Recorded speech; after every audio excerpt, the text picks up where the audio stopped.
طريقتي البسيطة والسهلة جدا لصينية بطاطس بريحة وطعم زمان.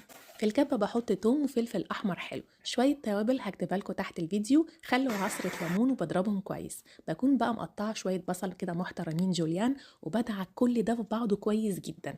في طاسة بقى تكون ما بتلزقش أو صينية هحط قطعة من السمنة البلدي، شوية زيت، وهحمر الفراخ من الجنبين لحد ما تاخد لون حلو جدا. بقيت بقى التتبيلة بتاعت البصل هحط عليها البطاطس اللي انا عايزه اقطعها، ما تقطعوهاش رفيع قوي، وهزود شويه ورق لورا بقى وحبهان مستكه يدوني طعم فظيع للفراخ. شويه طماطم معصورين مع معجون الصلصه، واحط بعد كده البطاطس اللي قطعناها. هنزل بقى بميه دجاج، بميه مغليه عليها مرقه دجاج بودره اللي انتوا تحبوه، وعلى النار من فوق بغطيها واسيبها تستوي. قبل ما تستوي بربع ساعه بدخلها الفرن، بتطلع معايا ريحتها ولونها حاجه فظيعه. جربوها ولو عجبتكم ما تنسوش